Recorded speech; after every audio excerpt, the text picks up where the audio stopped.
The photographer's voice crackled through my phone speaker, patient but confused. "Mr. Whitmore, I'm looking at the image right now on my calibrated monitor. There are 3 people in frame. You, your daughter Sarah, and her fiancé Marcus. That's it." I stared at my computer screen. At the 4th figure standing at the bandstand between Marcus and me. Silver hair, gray suit. That crooked smile I'd watched them lower into the ground 20 years ago. My brother Daniel. "Jeremy," I said slowly, "I need you to send me the original camera files, the raw files, before any processing." "Sir, these are the originals. Is everything okay?" I clicked to the next photograph. Daniel again. Closer now, his hand reaching toward my shoulder, his mouth frozen open, like he was trying to tell me something urgent. 17 photos. My dead brother in every single one, and I was the only person who could see him. If you've ever had that moment where reality splits, where you're either losing your mind or everyone around you is lying, stay with me. This is my story, and how a ghost in a photograph saved my life. My name is Harold Whitmore.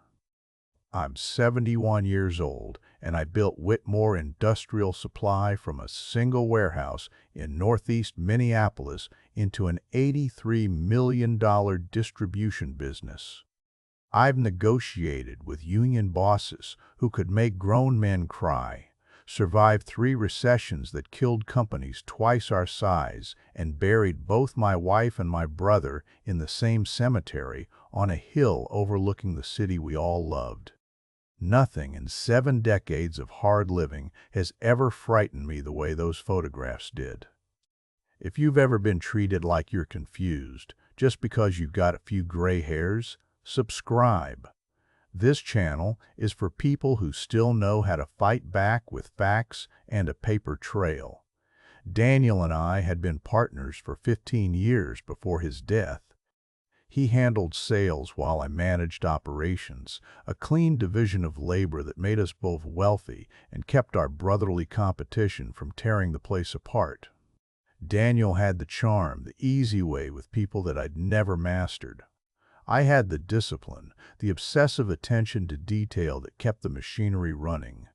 Together, we'd built something neither of us could have created alone. Then, one winter night in 2005, his car slid off Highway 61 during a snowstorm near 2 Harbors. The state trooper who called me at 2 a.m. said Daniel had been driving home from a client meeting in Duluth. The roads were treacherous, visibility near zero. His Cadillac had crossed the center line and collided with a delivery truck. The medical examiner said he died instantly, which was the only comfort I could find in losing my best friend and business partner. 20 years. 2 decades of grief, of running the company alone, of watching my daughter grow up without her favorite uncle, the one who used to carry her on his shoulders and buy her ice cream when I said no. 2 decades of walking past his photograph on my office wall every morning, of celebrating company milestones he should have shared, of growing old without my brother beside me. And now, Daniel was appearing in photographs taken last Saturday, standing beside me as if he'd never left. I called the photographer immediately, my voice surprisingly steady despite the cold sweat running down my spine. "Jeremy, there's something wrong with these images. Photo 13 specifically. Can you check the original files?" "Mr. Whitmore, let me pull that up." I heard keyboard clicks through the phone, the mundane sounds of professional routine that seemed absurd given what I was looking at.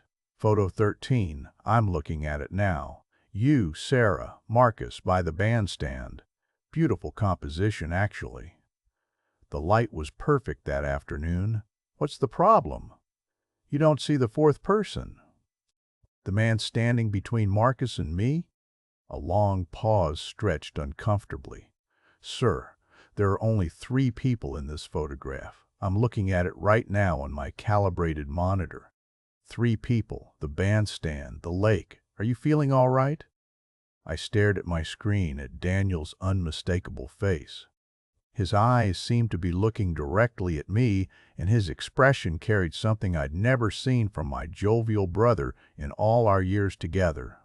Warning, fear, urgency, as if he was trying to tell me something critically important but couldn't cross whatever divide separated the living from the dead. Never mind, I managed. Technical issue on my end. Thank you. After ending the call, I clicked through the remaining photographs with trembling hands. Daniel appeared in 17 of them, always near me, always with that same urgent expression that seemed to intensify in each subsequent image. In one image, taken as Sarah and Marcus kissed by the water, Daniel's ghostly figure appeared to be reaching toward me, mouth open as if shouting something I couldn't hear. My rational mind screamed explanations, cycling through possibilities with the systematic thinking that had served me well in business for 4 decades.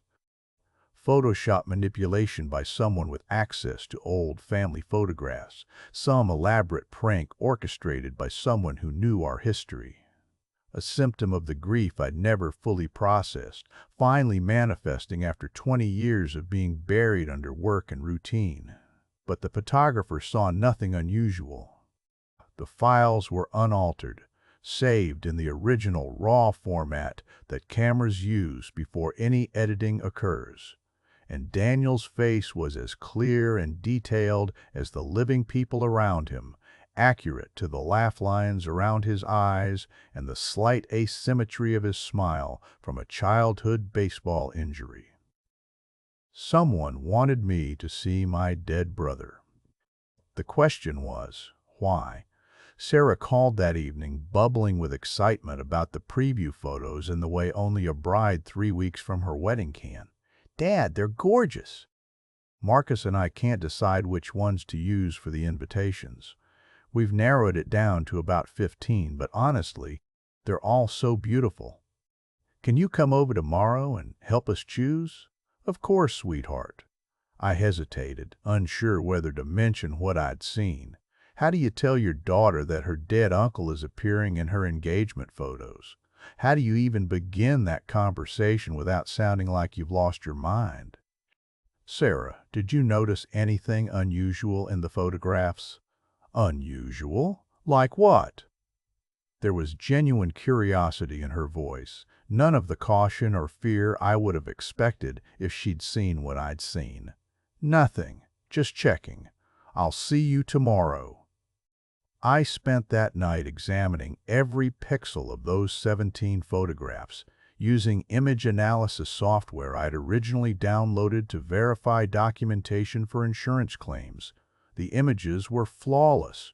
No signs of digital manipulation, no telltale artifacts of layering or cloning. Daniel appeared as naturally as if he'd actually been standing beside me wearing a suit I recognized from his closet. A gray pinstripe he'd always said made him look like a proper businessman. A suit I'd donated to Goodwill after his funeral 2 decades ago. By morning, I'd convinced myself I might be experiencing some kind of psychological break. Stress from the wedding preparations, which were more elaborate than anything I'd handled since my wife's funeral. Unprocessed grief surfacing after years of suppression, triggered by the milestone of my daughter's marriage. The mind plays tricks, especially in older people carrying old losses. I made an appointment with my doctor for the following week, determined to approach this rationally, to get a medical evaluation before I said a word to anyone else. Then I arrived at Sarah's house and discovered I wasn't the only one seeing ghosts. I didn't know it at the time, but when I drove to Sarah's house the next day, I wasn't the only one seeing ghosts. I just wouldn't learn that part until much later. Sarah lived in a renovated Victorian in the Lowry Hill neighborhood, a wedding gift I'd bought her when she graduated from law school 8 years earlier. The house had good bones, as we say in the supply business. Original hardwood floors, solid doors, crown molding that had survived a century of Minneapolis winters. She turned it into a warm, book-filled place that reminded me of the home Margaret once ran with the same quiet competence. Marcus answered the door with his usual enthusiastic handshake, firm grip, direct eye contact, the kind of handshake that tells you the man practiced it in mirrors. "Harold, great to see you. Cold enough out there today?" Sarah's setting up the photos in the dining room. He was dressed casually in a sweater and slacks, but everything about him was curated. The watch, the haircut, the easy laugh. Marcus Chen was 35, polished, handsome in a way I'd never trusted. He'd appeared in Sarah's life 18 months earlier, introduced at a charity gala. 6 months after that, they were engaged. I'd had reservations about the speed of it, but my daughter had looked genuinely happy for the first time since her mother's death, so I did what fathers do when they don't want to lose their daughters. I swallowed my doubts. "Dad!" Sarah met me halfway down the hall, hugging me hard, holding on a few seconds longer than usual. "Come look at these." We narrowed it down to our top 20, but we need your input. Marcus likes the ones by the water, I prefer the bandstand shots, and neither of us can decide. The dining room table was covered in printed photographs, arranged in neat rows from start to finish of the session. I scanned them, my heartbeat picking up as I moved toward the middle of the sequence. I found number 13. 3 people, Sarah, Marcus, and me. No gray-suited figure, no silver hair, no crooked smile, no Daniel. I lifted the print and studied it under the chandelier's light.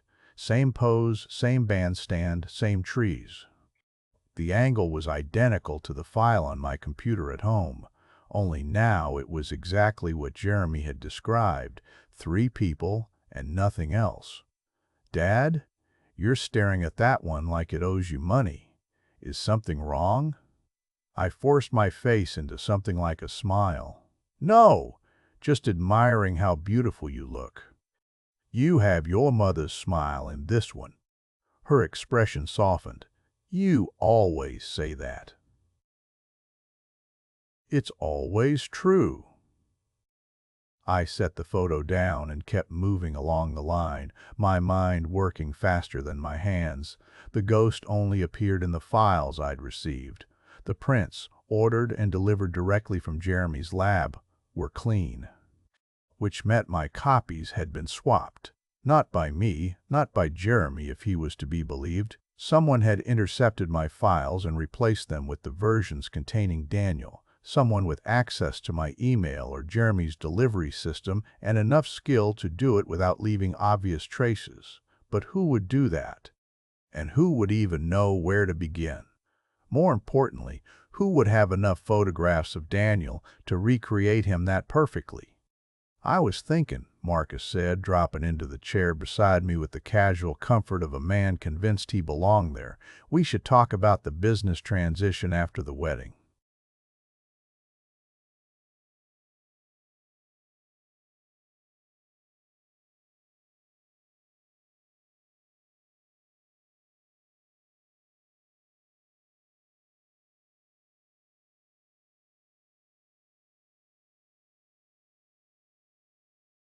I kept my eyes on the photographs. "Well, you've built an incredible company, Harold. Sarah's told me all about it. With you approaching retirement age, it might be smart to get someone up to speed on the operations side. Maybe I could shadow you for a few months, learn the ropes. I ran a logistics company in Seattle before I moved here. Different industry, same principles. I think I could add some real value." I turned to look at him, then really look. Charming, easy smile. Open posture. But the eyes were busy, measuring, weighing, making calculations. "I wasn't aware you had experience in industrial distribution," I said. "Logistics, mostly. Supply chain optimization, vendor negotiations, inventory management. I've been reading your quarterly reports, and there are a few places I already see room for improvement." Something cold settled in my stomach. "My quarterly reports," I repeated. "Those aren't exactly light reading." "Sarah showed me a few," he said easily. "Just to understand the business better. Hope that's okay. We're family now, or we will be soon. I want to be useful. Sarah squeezed his hand. Marcus has great ideas about modernizing the inventory systems. He thinks we could increase efficiency by 30% with the right software upgrades. My face stayed neutral. My mind did not. Those reports were internal documents, circulation limited to senior management and my attorney. Not because I was hiding anything, but because 40 years of instinct told me you don't hand strangers the blueprints to your livelihood. I nodded, as if considering it.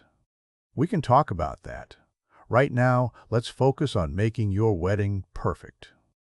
The rest of the afternoon played out pleasantly enough on the surface. We sorted photos. We argued over whether the bandstand shots were more them than the lakeside frames. Sarah laughed easily, touching Marcus's arm, leaning into him the way women do when they trust the man beside them. But every time my voice hesitated, every moment I paused to think, I saw Marcus watching me, not with concern, with interest, like a man inspecting a used car for hairline cracks. By the time I drove home, the weight of his attention had settled over me like lead. That night, as I was pouring myself a drink, my phone buzzed. From Jeremy Collins. Subject, quick questionary. File request. Mr. Whitmore, I've received an unusual request from your daughter's fiancé. He's asked for all the raw camera files from the engagement session, including deleted takes. He mentioned wanting to create a surprise video for the wedding. I wanted to confirm this was authorized before sending them. My thumb pressed harder into the glass than I meant it to. Marcus wanted every frame, every shot, every scrap of data from that afternoon. I typed my reply slowly, making sure there was no room for misinterpretation. Do not send anything to Marcus or anyone else without my express written approval. This is a security matter. Then, before I could talk myself out of it, I created a new folder on my computer called Marcus Evidence and saved the entire email chain there. I backed it up to an external drive. Old habit from 40 years in business. If something feels wrong, document it.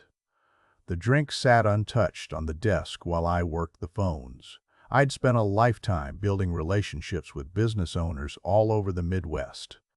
30 minutes and 3 calls later, I had contact information for an alumni officer at the University of Washington, an old logistics contractor in Seattle, and a friend who'd recently retired from a regional bank out there. By midnight, I had the beginning of a picture. Marcus's degree checked out. University of Washington confirmed it, business major. Nothing remarkable, but real. After that, his trail went foggy. The logistics company he supposedly ran in Seattle? No corporate records, no tax ID under that name, no bankruptcy, no acquisition, nothing. It simply didn't exist. The consulting firm listed on his LinkedIn profile? Same story. A website that had gone dark 3 years earlier. No registrations, no trace in the usual databases. He's either very unlucky, my banker friend said, or he doesn't want to be found. I stared at the engagement photo on my screen, the one with Daniel standing between us, his eyes boring into mine with that same urgent warning. Marcus Chen, I realized with mounting certainty, was not who he claimed to be, and someone, possibly Marcus, possibly someone working with him, was using images of my dead brother to make me look unstable. Sleep abandoned me completely that night. I lay in the dark of the bedroom I'd shared with Margaret for 30 years, staring at the ceiling while my mind ran loops around the same questions. Who was Marcus really? Who put Daniel in those photos, and why? By 4 a.m., I gave up on the idea of rest. I moved to my study, shut the door, and did what had always kept me sane when things went sideways. I started a file. Dates, times, names, exact words. Every odd detail since Marcus first walked into Sarah's life, the speed of the engagement, his interest in my business, his access to my internal reports, the ghost photographs. When I was done, I had 12 pages of bullet points and a headache that felt like it started behind my eyes and ran down my spine.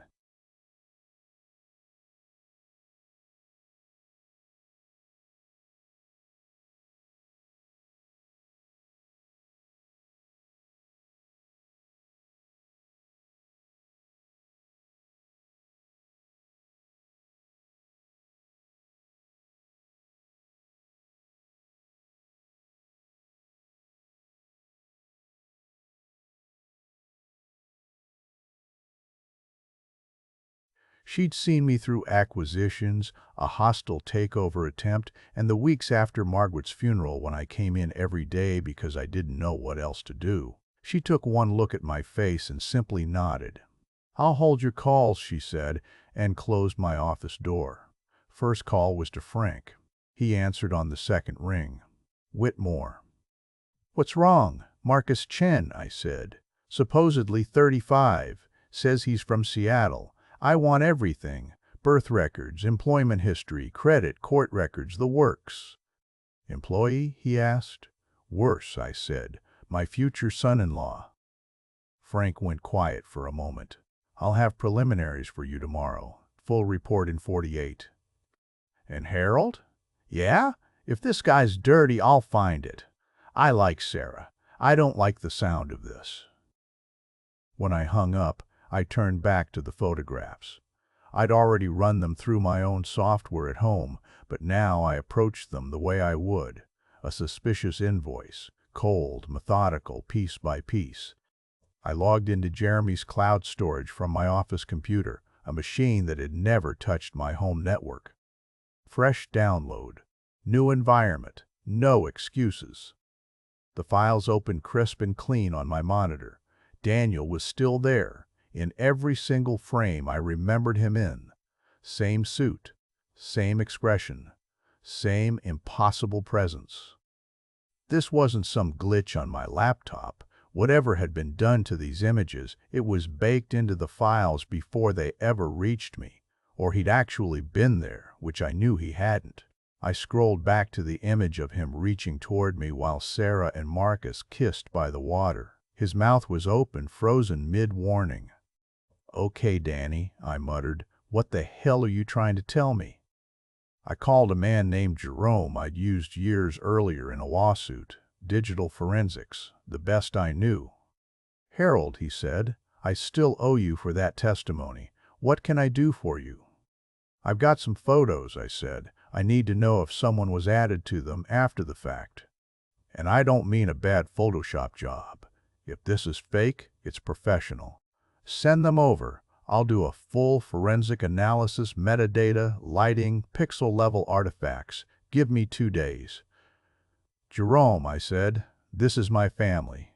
If you see anything, no matter how subtle, you tell me." "You'll have the truth," he said, "one way or the other." While I waited for his report, I kept the appointment with my doctor. I didn't cancel it. I expanded it. Instead of walking in and saying, "I'm seeing my dead brother in photographs," I handed Dr. Kaplan a typed summary, age, medical history, current stressors. Then I asked for a full cognitive workup, memory, reasoning, attention, the kind of testing doctors normally reserve for people already getting lost on their way home. He raised an eyebrow. "You're worried about dementia, Harold?" "I'm worried," I said carefully, "that I might be missing something important. I want a baseline, on paper, from you." 2 hours of tests later, he sat across from me with a stack of forms. "I don't get to say this often," he said, "but if my 60-year-old patient scored like this, I'd sleep better at night. Your memory, executive function, and reasoning are all solid. You're not just normal for 71, you're above average." "Nothing odd?" I asked. He shook his head. "You misfired one word on a recall test and corrected yourself immediately. That's not dementia. That's being human." He tapped the report. "Whatever else is going on, It's not your brain falling apart. I left his office with a signed, dated, 20-page cognitive evaluation in my briefcase. If anyone tried to paint me as a confused old man in court, I was bringing Dr. Kaplan and that report with me. 2 days later, Jerome called. "Harold, I've gone over these files 6 different ways," he said. "Metadata, error levels, shadow vectors, lens distortion. If someone added your brother to those shots, they did it with tools I've never seen. You're telling me the images are real?" "I'm telling you they're internally consistent," he said. "Lighting and shadows match. Focus depth makes sense. There are no copy-paste artifacts, no mismatched grain." It looks like he was physically standing there when the shutter clicked. "He wasn't," I said. "He's been dead 20 years. Jerome exhaled slowly. "Then either someone has access to image manipulation tech that would make Hollywood jealous, or you're dealing with something I can't explain. But if a doctor asks, I can testify those files show no sign of tampering." That should have made me feel better. It didn't. It just narrowed the field of possibilities. Either I was losing my mind in a very specific way, or someone had engineered something to make me look like I was. My phone buzzed. "Sarah." "Dad, Marcus and I were wondering if you'd like to come to dinner tomorrow. Some of his family just flew in from Seattle. We'd love for you to meet them." His family. Marcus had always claimed his parents were dead. The orphan story played well. No in-laws to manage, no background to check. Suddenly he had relatives on a plane. "I'd like that," I said. "Tell me what time to be there." If he had real family, they'd either confirm his story or crack under pressure. And if they weren't real family, well, I'd spent a lifetime reading liars.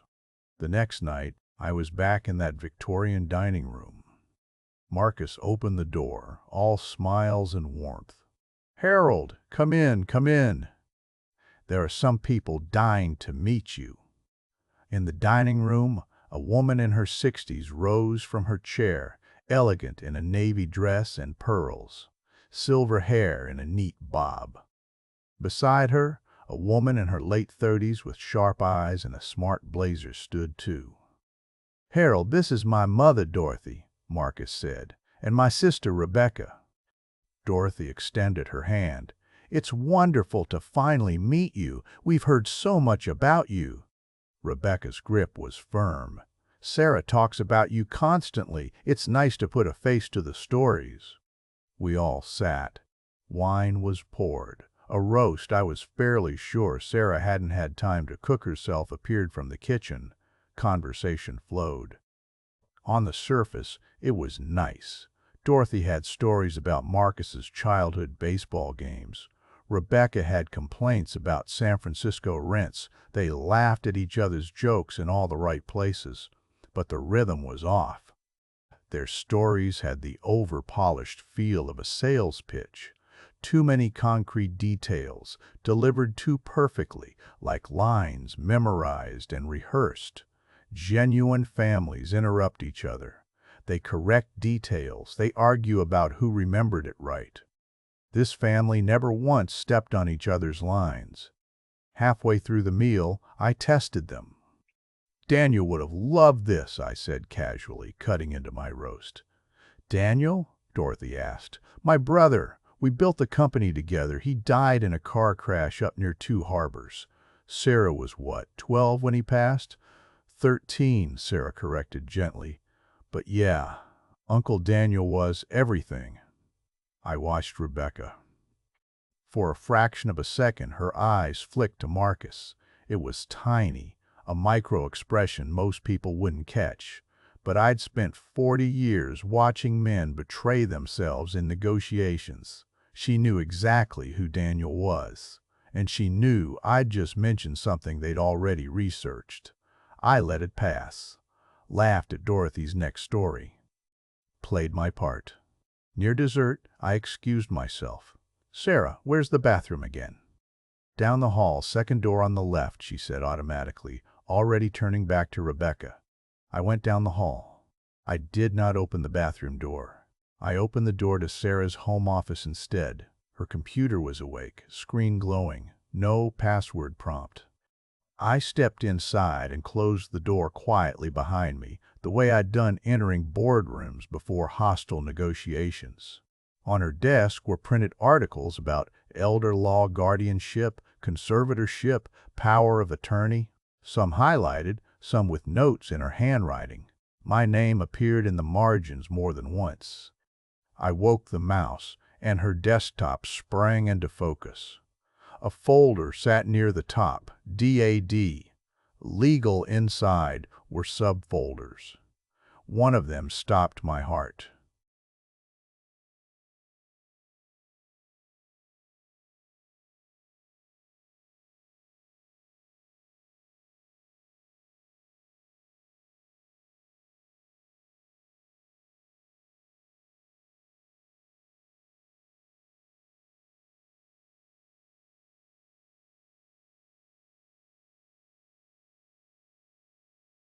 Seemed disoriented in the lot, insisted he'd driven the truck when he'd actually driven the sedan.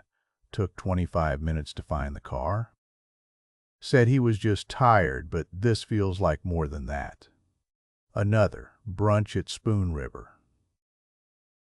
Dad called me Margaret twice, corrected himself, but looked embarrassed. He never used to mix us up. Another, Whitmore board meeting, Patricia told me.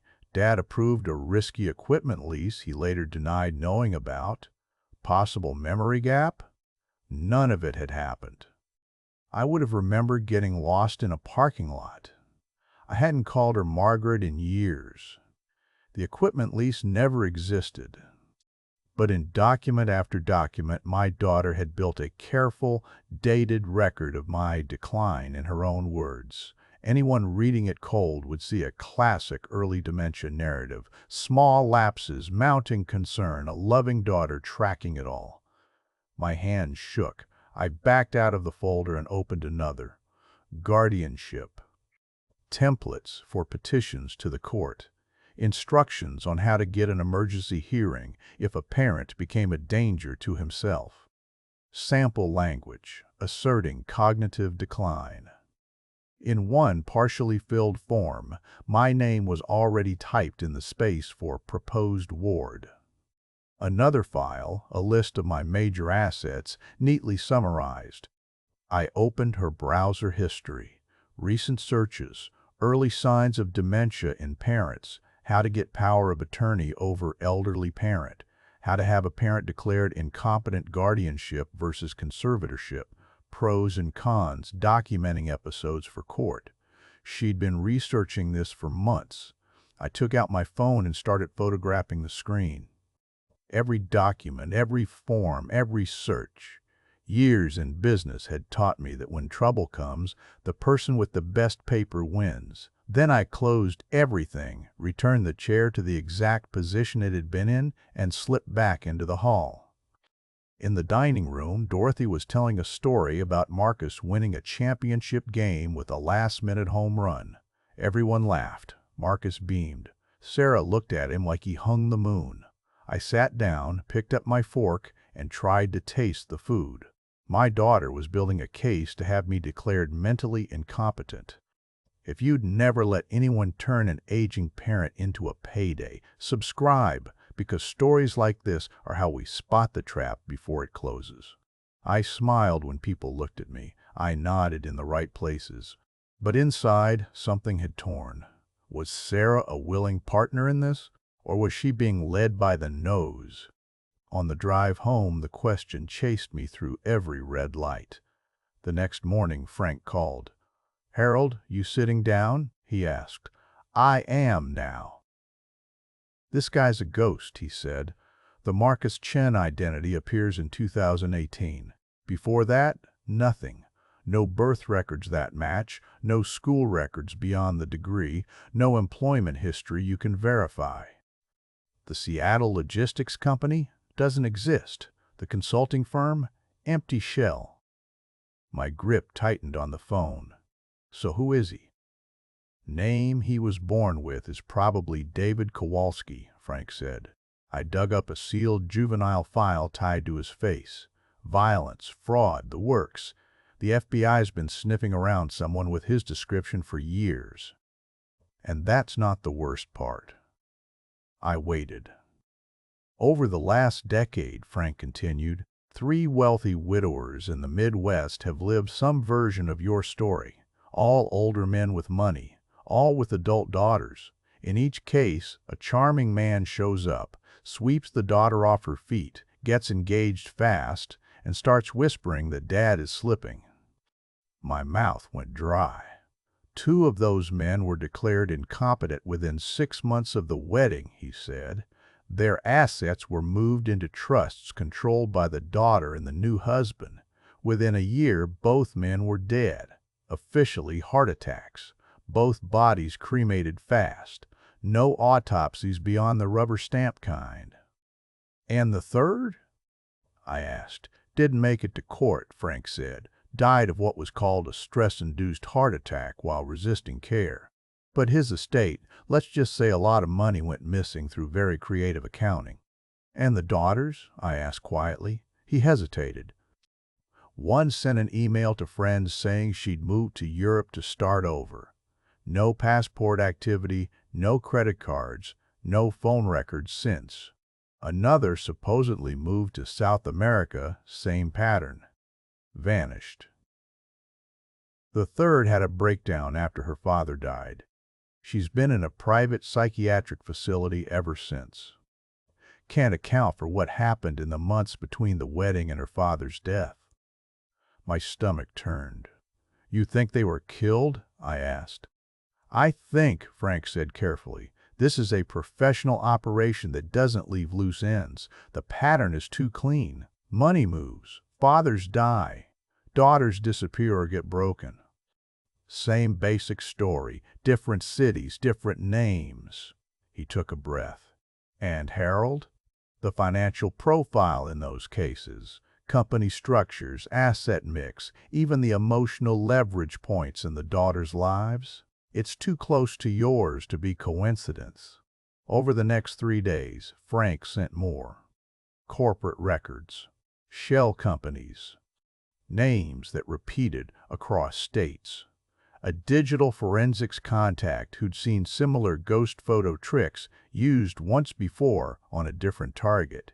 The term some agencies used for this type of group, inheritance facilitators. I pulled what I could from friends in law enforcement, Frank told me in a follow-up call. There's a file on an organization that targets families like yours. They research the target for at least a year. Medical records, therapy notes, obituaries, financials. They find the weak points, fear of dementia, unresolved grief, money worries.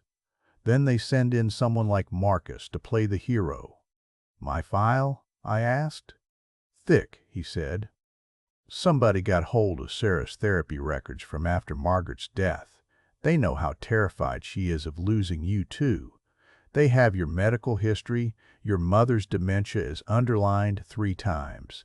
They know what you're worth and how your assets are structured. They've been studying you, Harold. My best guess?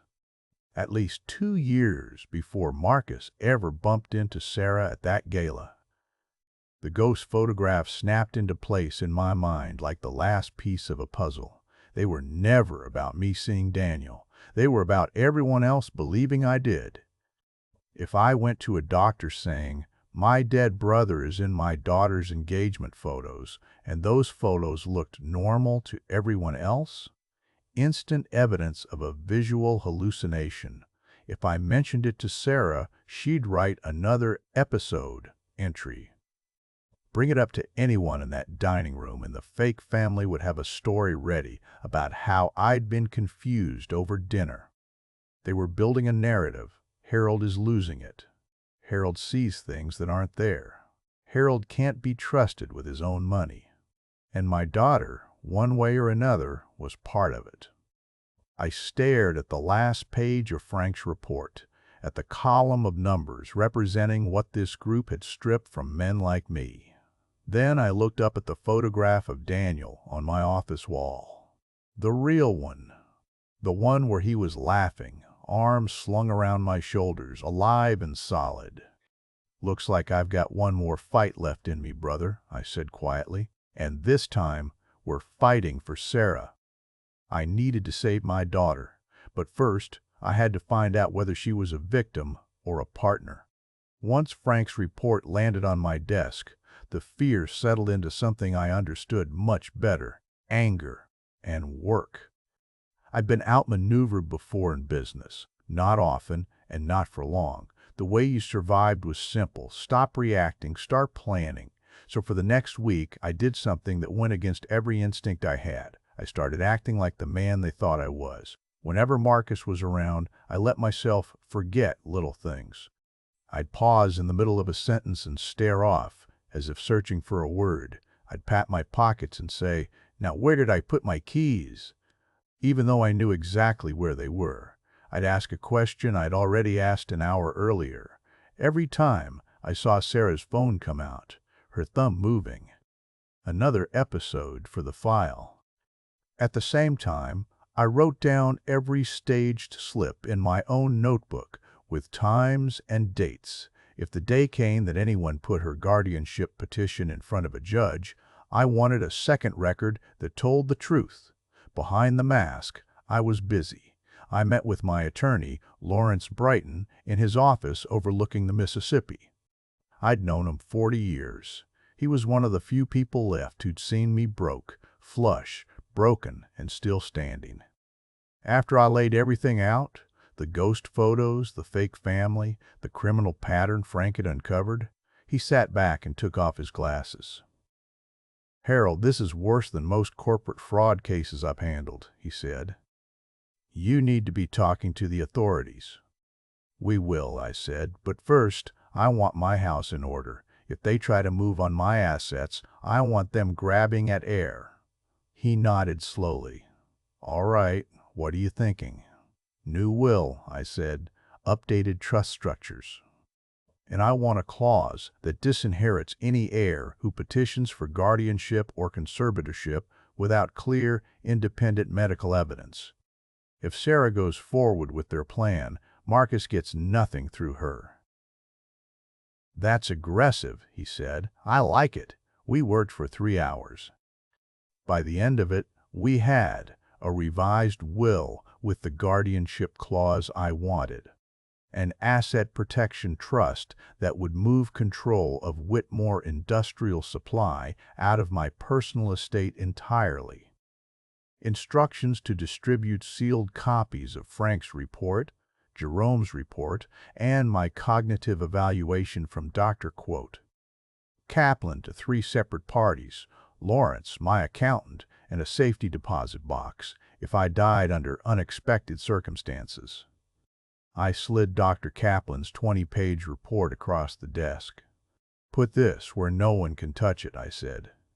"If anyone ever tells a judge I'm senile, I want this on the record first." He read the summary page, raised his eyebrows, and nodded. "This will carry weight. You've effectively preempted half their case." "Good," I said, "because their other half is my daughter." That stopped him. "You really think she's part of this?" "I don't know yet," I said, "but I need to." The breaking point came 4 days before the wedding.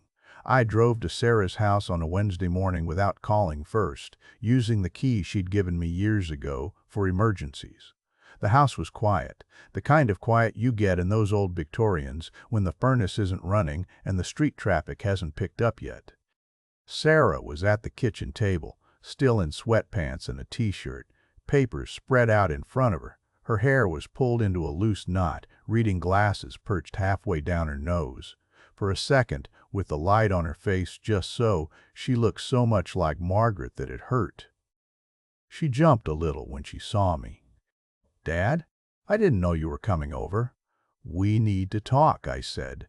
"Just us." Something in my tone must have gotten through. She swallowed and nodded.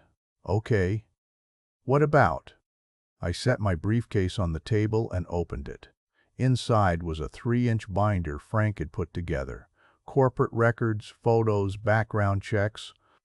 Another folder held copies of the ghost photographs, Jerome's analysis, and the new legal documents Lawrence and I had drafted.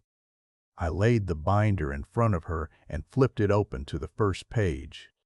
A photo of Marcus, or rather David, taken 10 years earlier, clean-shaven, slightly different haircut, but clearly the same man, standing next to a different woman in a different city. The caption under the official court copy, subject, David Kowalski. Fraud. Suspended sentence. Sarah's face went pale. "Dad, what is this?" she whispered. "This," I said, turning the pages, "is the man you're about to marry. Not the name he gave you, not the story he told you, the real one." I walked her through it like a board presentation. Photos of Marcus under other names with other women. Corporate filings that showed shell companies established just months before each new target family ran into trouble. Guardianship petitions in 3 states, all following the same pattern. Older, wealthy man, anxious daughter, new fiancé asking questions about the business. Then the deaths, the disappearances. By the time I finished, tears were streaming down her face. Her hands were clenched on the table, knuckles white. "He said his parents were dead," she murmured. "He said he grew up poor. Said he never wanted anyone to feel as alone as he did." I flipped to a page with Dorothy and Rebecca in it. Different names, different city. Standing beside a different fiancé, smiling at another target family. "That's his mother," I said quietly. "And his sister. They've played those roles before. Different outfits, same jobs." Sarah stared at the photos, then at me. "No," she said, shaking her head. "No, Marcus loves me. He wants to help you. He wants to help you." I pulled out the printed copies of her own documents, the dad's episodes files, the guardianship templates, the search history. I slid them into the center of the table. "He wants to help me?" I asked. "Sarah, he has you building a case to have me declared incompetent." She looked down. "Read." And then something inside her cracked. I thought. Her voice broke. She pressed a hand over her mouth. "I thought I was saving you." I stayed quiet. Let her talk. "He told me he'd seen it before," she said. "Said his father went downhill fast. Memory lapses, confusion. Nobody noticed until it was too late. He said he still wakes up at night wishing he'd documented the signs earlier, so doctors could have intervened. He told me," she swallowed hard, "he told me I was lucky, that I had a chance to protect you before you ended up in a nursing home, not knowing who I was." "So he had you write everything down," I said. She nodded miserably. "He said the court would need a record if we ever had to step in and help you. That documentation was a kindness, not a betrayal. He made it sound like I was doing what Mom would have done." I thought of Margaret, who had once argued with a neurologist for an extra hour about her own mother's care. I could almost hear Marcus using that story on Sarah. "When did it start feeling wrong?" I asked. She looked up then, and I saw something in her eyes I recognized. Doubt fighting its way to the surface. "3 weeks ago," she whispered. "The engagement photos, the ones you got from Jeremy." My heart picked up. "What about them?" "Marcus told me you were seeing your dead brother in them," she said. "He said Jeremy had called him, worried about you. Said you'd insisted there was a 4th person in the pictures, and there wasn't. He told me it was a clear sign you were hallucinating. He was almost excited about it." "Excited," I repeated. He said, "This proves it. We'll get him help before he hurts himself." Her eyes filled again. "But when he went to take a shower, I opened the email from Jeremy and looked at the files myself. I thought, if you were seeing something that wasn't there, I needed to know how bad it was." "And?" I asked. "I saw Uncle Daniel," she said simply, "in 17 photos." clear as day, standing right next to you, looking straight at the camera. The room went very, very quiet. "You didn't tell Marcus that," I said. She shook her head. "I told him the photos looked normal, that I didn't see anything strange." And for a second, she shivered. He was furious. It was just a flash before he smiled again, but I saw it. He looked like a different person. "That's when you started doubting him," I said. She nodded. "I tried to tell myself I was imagining it, that I was stressed, that you really were slipping and I was just in denial. But then I went back and reread some of the things I'd written about you, the episodes. And I realized how many of them weren't exactly true, how Marcus had nudged me. Wasn't he a little confused? Didn't he call you by the wrong name? Until I started remembering things the way he wanted." "Memory is easy to bend," I said quietly, "especially when someone is standing next to you telling you how worried they are." She wiped her eyes with the back of her hand. "I wanted to come to you so many times, but I was scared. I'd already written so much. I thought if I told you, you'd never forgive me. And if I told Marcus I was having doubts." She trailed off. "You were afraid of what he'd do," I finished. She nodded. I reached across the table and took her hand. It was shaking. "Listen to me," I said. "You were lied to, targeted. They used your grief over your mother and your fear of losing me to steer you where they wanted. That doesn't excuse what you did, but it explains it. And it's not too late to make it right." "How?" she whispered. "Dad, I've been helping them.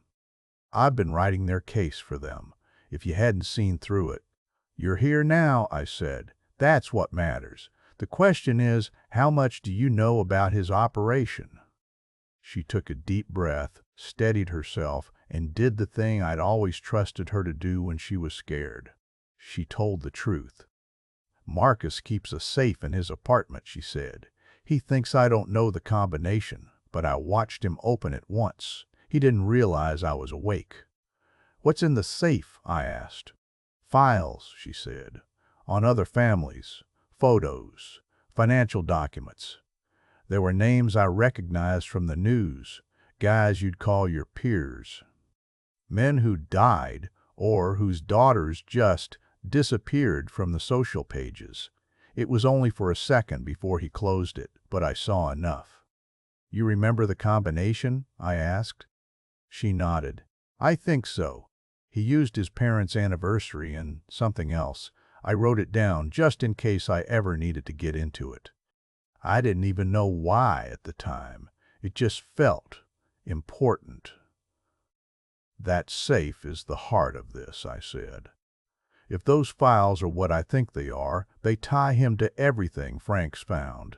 They tie Dorothy and Rebecca to it. They make this more than my word against his." She swallowed. "If he catches me in there." "He won't," I said. "We're not doing this alone."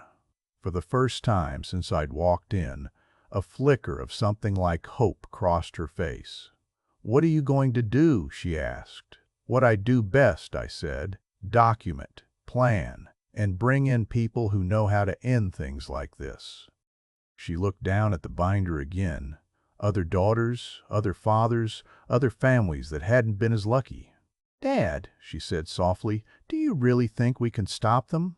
I thought of the new will in Lawrence's office, the trust documents, the reports in triplicate, Frank's investigation, Jerome's analysis, Dr. Kaplan's evaluation, the safe in Marcus's apartment, waiting. "I don't know if we can fix what they've already done," I said, "but I know this." I squeezed her hand. "They're not getting you, and they're not getting me." We spent the next 3 hours at that kitchen table, rebuilding the story from her side. Every conversation Marcus had steered toward my confusion. Every time he'd gently suggested she write an incident down. The way his questions had shifted over the last 6 months from, "How's your dad doing?" to "Have you thought about what happens when he can't manage the business anymore?" By the time we were done, we had a map of the manipulation. We agreed on three things. Sarah would keep playing her part. No sudden breakups, no confrontations. Marcus couldn't suspect anything had changed. She would pick a night when he was occupied. Final pre-wedding drinks with his family maybe, and get into the safe, photograph everything, and put it back exactly as she found it. Once we had those files, we'd take everything. Frank's work, Jerome's analysis, Sarah's testimony, and the safe contents to people with badges and handcuffs. As I left her house that afternoon, the November air felt sharper, cleaner. For the first time since Daniel's face appeared in that photograph, I wasn't just reacting to what someone else was doing.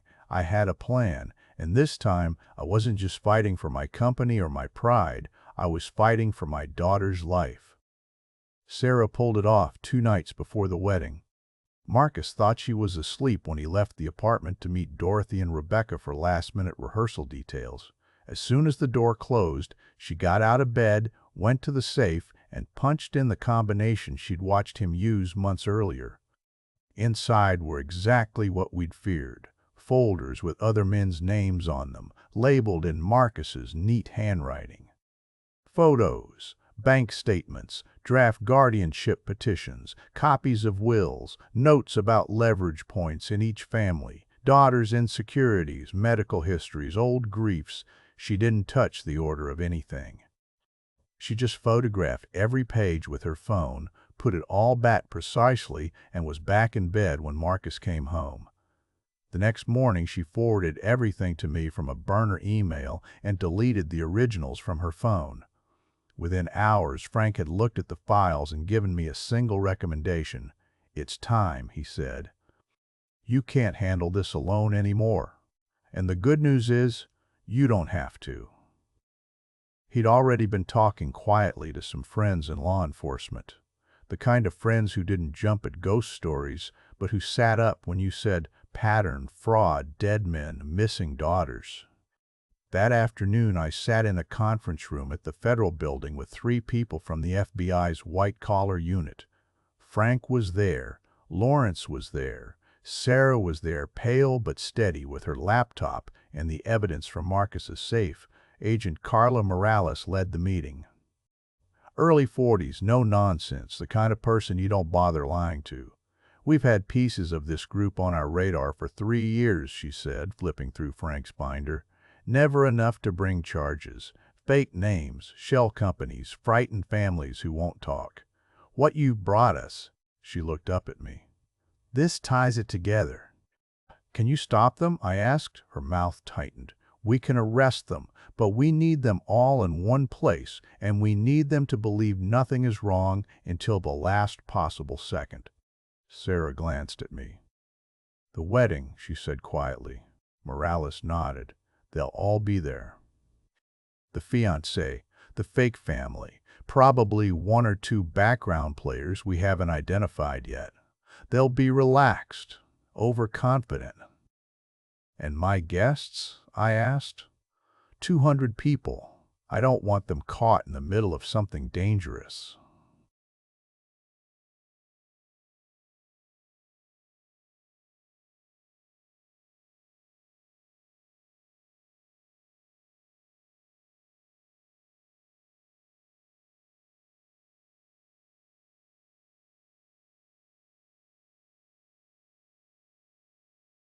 "We'll have agents in formal wear mixed in with your guests, others positioned as catering staff and venue employees.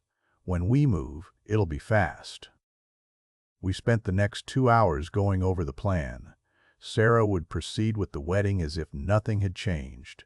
I'd play the slightly confused but doting father they expected.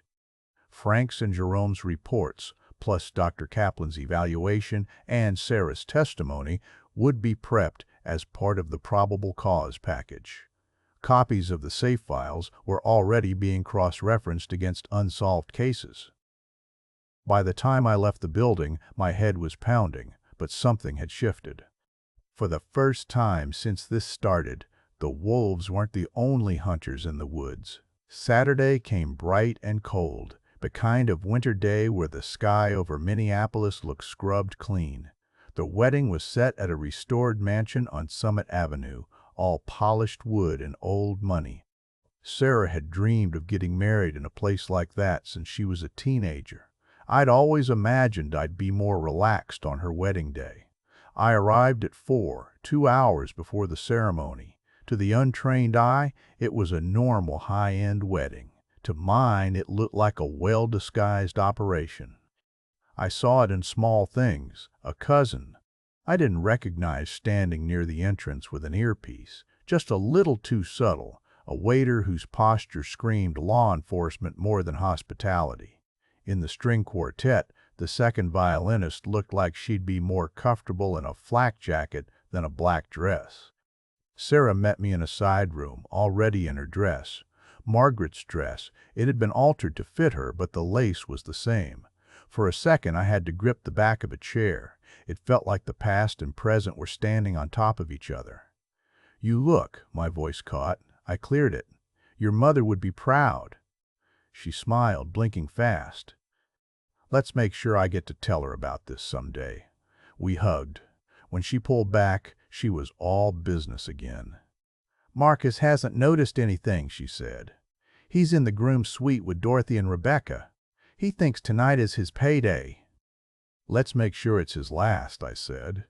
At 6 o'clock sharp, the ceremony began. Guests filled the chairs.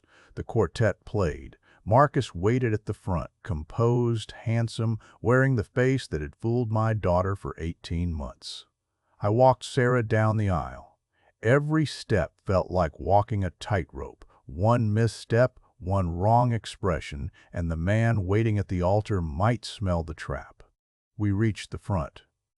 I placed her hand in his. His fingers closed around mine, firm and warm. "Thank you, Harold," he murmured, eyes shining. "I promise I'll take good care of her." I held his gaze a beat longer than necessary.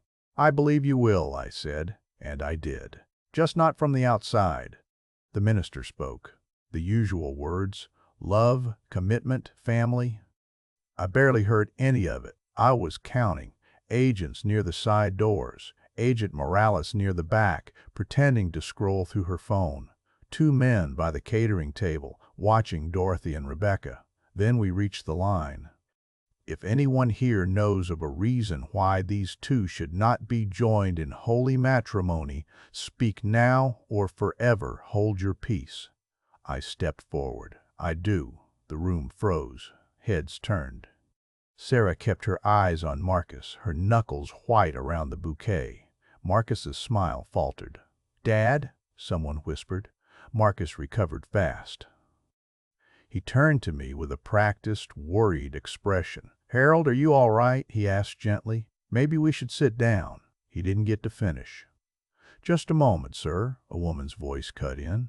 Agent Morales stepped into the aisle, flipping a badge out of her clutch. "My name is Special Agent Carla Morales with the FBI," she said, voice carrying clearly in the stunned silence. "Marcus Chen, also known as David Kowalski, you're under arrest for fraud, conspiracy, and multiple counts related to elder financial abuse." Gasps rippled through the room. Dorothy half rose from her chair. Rebecca went still. Marcus's face shifted. For a heartbeat, the mask dropped. I saw the man Frank had described. Cold, calculating, empty. Then he moved. He lunged, not at me, but toward Sarah, hand reaching for her arm, hostage, leverage, maybe just reflex. She took one step sideways and drove her fist hard into his jaw. He went down, more from surprise than power, one hand to his face. "That's for my dad," she said, breathing hard, "and that's for every family you did this to." She looked up at Morales and held out a small USB drive from her bouquet. "Copies of the files from his safe," she said. "Names, bank records, everything. You'll want to label it before it gets lost." Behind us, the room erupted into motion. Agents in suits and dresses converged. 2 moved on, Marcus David, and had him face down, cuffed, before he fully understood what was happening.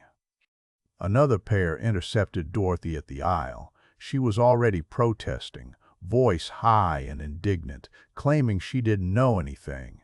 Rebecca didn't complain. She just stared straight ahead like a person whose last 10 aliases had just caught up.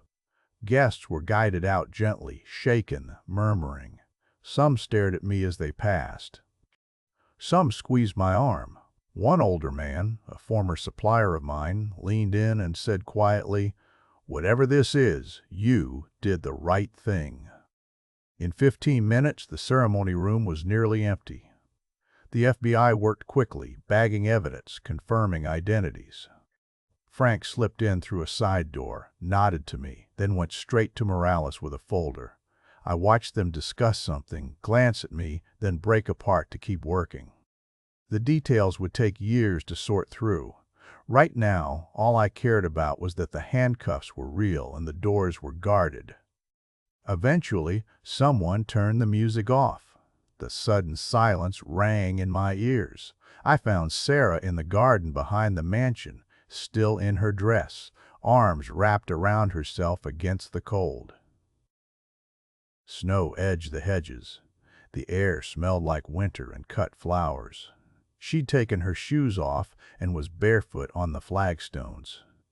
"I always knew my wedding day would be memorable," she said without turning around. "Just didn't think the FBI would be on the guest list." I walked over and stood beside her. "You okay?" I asked. "No," she said honestly, "but I'm not as not okay as I thought I'd be." We stood there for a while. Inside, I could hear doors opening and closing, the muffled sound of radios. Out here, it was just the wind in the trees and my daughter trying to absorb the fact that the man she was about to marry was going to prison.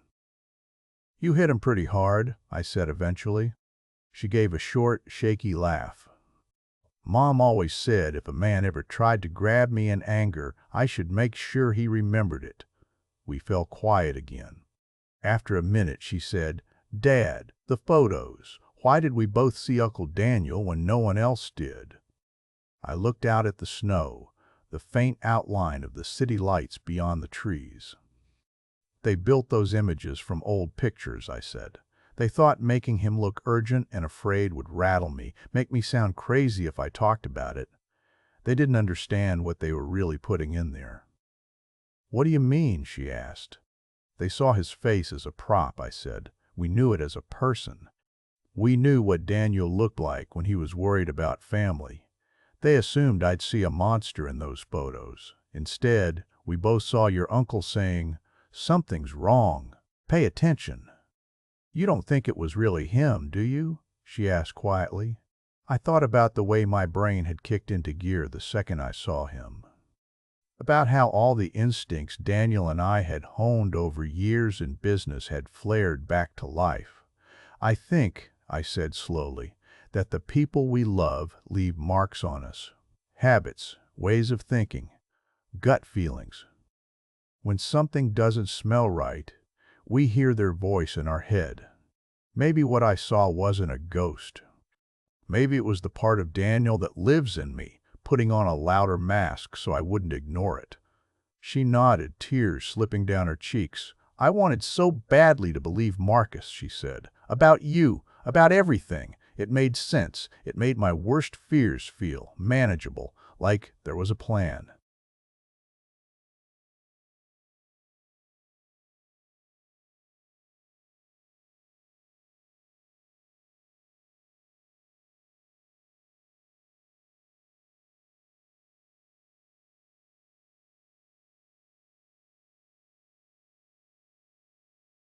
"They knew exactly which buttons to push. That's not your fault." She shook her head. "I still helped them. I still wrote those files. If you hadn't been you, we're not going to rewrite this day with what ifs," I said. "We're going to use what happened to stop them from doing it again." "Starting today." She wiped her face, leaving faint mascara streaks on her knuckles. "Do you think they'll actually go to prison?" she asked. I looked back at the mansion, at the agents moving in and out. at the man in handcuffs being led to a car. "Yes," I said, "I think tonight was the last wedding they'll ever ruin." We stood there until the cold finally drove us indoors. The fairy tale wedding was over. The fantasy of Marcus's life was gone. What remained was messy, raw, and real. A father and a daughter, a stack of evidence, and the start of a very long road toward justice. And for the first time in a long time, I felt like that was enough. The arrests were only the end of the beginning. The next days blurred into interviews, statements, and paperwork. Federal paperwork makes corporate audits look like grocery lists. Sarah and I sat together in conference rooms as FBI agents and prosecutors walked through the timeline how Marcus met her. When he started mentioning my confusion. "The first episodes," she wrote down. The day she realized she saw Daniel in the photos, too. She answered everything. She didn't sugarcoat her part in it. When she faltered, I squeezed her hand under the table and reminded her why we were doing this. "This isn't just about us," I told her. "It's about the next family they would have targeted." The FBI built their case the way any good investigator does, slowly, with receipts. The files from Marcus's safe lined up with other open investigations. Names, dates, wire transfers, guardianship petitions. After a while, it stopped feeling like a story about my family and started looking like a spreadsheet of damage. It took nearly a year for the first trials to start. By then, the papers were calling them an inheritance ring, like something out of a bad movie. The reality was uglier and more boring. Paperwork abuse, emotional manipulation, and a lot of middle-aged men who hadn't realized they were prey until it was too late. In the end, 34 people were charged. Frontmen like Marcus, relatives like Dorothy and Rebecca, lawyers, doctors, and financial advisors who'd quietly signed off on their lies. Dorothy and Rebecca turned out to be Karen Mitchell and Stephanie Williams. They'd been playing mother and sister for nearly 20 years. Their roles were always the same: vouch for the fiancé, comfort the daughter, testify later that the old man had seemed confused at family dinners. They pled out, 15 years each. Marcus. David decided to fight. He didn't get far. The safe files, Sarah's testimony, Frank's trail of paper, Jerome's analysis, even Dr. Courage, Kaplan's cognitive report, they all built a picture of a man who didn't just steal money, he hollowed out families and left them to collapse. Then there was the property in rural Wisconsin the FBI dug up after following a chain of shell companies. They found what we'd feared they'd find: the missing fathers, their remains. Forensic evidence that tied those quiet heart attacks to something much more deliberate. By the time David stood in front of a judge for sentencing, he was facing fraud charges, conspiracy, and 3 counts of murder. He wore a suit, no tie, shackles hidden under the table. To anyone who didn't know, he still looked like the polite, polished man who'd shaken my hand the first time I met him. The judge read the sentence: life without parole.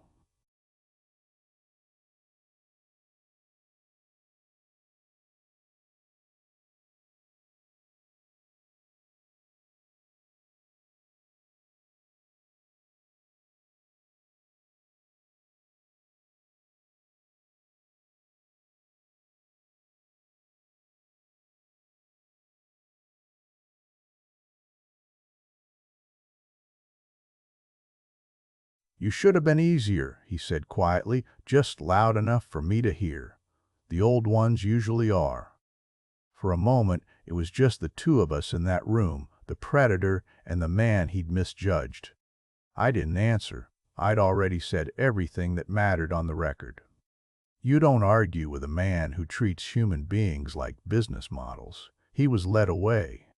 The door closed behind him. That, more than the judge's words, felt like the real sentence. You would think that once the bad guys are in handcuffs, the story gets easier. It doesn't. It just changes shape. Sarah broke first. "A month after the wedding, that wasn't," She showed up at my house at 3 in the morning, no makeup, hair pulled back, eyes red. "I keep hearing his voice in my head," she said, "telling me I did the right thing, that I saved you, and then I remember I almost destroyed you instead." We sat at the kitchen table. The same table where Margaret used to spread out school permission slips and field trip forms. I made tea I knew she wouldn't drink. "You almost did," I said, "and then you didn't. That's the part that matters." She shook her head. "If you hadn't seen through him, if you hadn't started digging, then I'd be in a facility somewhere and you might be dead," I said bluntly. "But we're not. We're here. So we decide what to do with that." She stared at the steam rising from her cup. "What do I do with the guilt?" she asked. "Same thing I did after your mother died," I said. "Talk about it until it's boring. Work, go to therapy, screw it up, try again, and stay away from any man who shows up with too many perfect answers." We went to therapy separately, then together. I hated it at first. Talking about vulnerability with someone half my age felt like being forced into a performance I never auditioned for. But we got something out of it. We untangled the ways Margaret's death had left both of us open to a man like Marcus, how Sarah had grown up scared of losing me the same way, how I'd buried myself in the company because it was easier than sitting in an empty house. We talked about boundaries, about the difference between helping and controlling, about how love can be twisted into a weapon when you're not paying attention. It wasn't neat. It wasn't quick. There were nights when she hung up on me and others when I stared at my phone and didn't dial because I didn't trust my own temper. But slowly, we found a new normal. She came back to the business, not as the boss's daughter, but as an attorney who understood just how badly things could go when people stopped asking hard questions. She tore into our own structures like a prosecutor, looking for weak points, outdated policies, single points of failure, places where someone could slip something past us if they really tried. In 3 years, Whitmore Industrial Supply became a different company. We upgraded our systems, tightened vendor checks, brought in new tech I barely understood and trusted because she did. Profits went up. Operational headaches went down. I stepped back officially into an advisory role. For the first time in my life, I took real vacations. Not the long weekends I used to call vacations while I checked email every hour, but actual trips. I went to the beaches Margaret had circled in travel magazines. I stood in the old towns of Europe she'd wanted to see. I sat in dim little cafes and thought about how strange it was to still be alive when so many of the people I'd built my life with were gone. And then I came home. Because I still had something to come home to. Sarah didn't date for a long time. She convinced herself she wasn't meant for it, that she was too damaged, too gullible, too something. I let her say all that, and then reminded her of the bit she always left out. She'd also been the one to help end an organization that had hurt dozens of families. Eventually, she joined a support group for people targeted by financial predators. Not my idea, her therapist's. People who'd been conned, scammed, flattered, used. Different details, same pattern. That's where she met Thomas. Thomas was quiet where Marcus had been polished, careful instead of charming. He listened more than he talked, which is rarer than it should be. He knew Sarah's story from the beginning, not because she trauma dumped on a first date, but because they'd heard bits of each other's stories in that group. They started with honesty most couples have to work up to. The first time he asked to meet me, I called Frank. "Run him," I said, "top to bottom." Frank laughed. "You're learning." Thomas came back clean. No missing pieces, no fake companies, no string of ruined lives. When he walked into my office, he didn't try to impress me. He was nervous, which I appreciated. Nervous means you're taking something seriously. Mr. Whitmore, he said, I know you have every reason in the world not to trust anyone around your daughter. I'm not here to rush you into anything. I just want you to know that I'm not going anywhere, whether you like me now or it takes you 10 years. You planning to marry my daughter? I asked. Yes, sir, he said. Someday, if she wants me.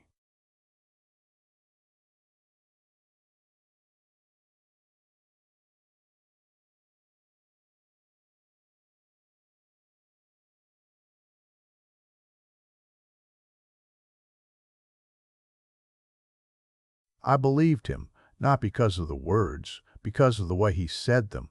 I gave him my blessing, carefully, slowly, but I gave it. Their wedding is set for next spring. It'll be at the lake house I bought after the trial. 20 people. No elaborate venue, no strangers in the kitchen, no catering staff we don't know by name.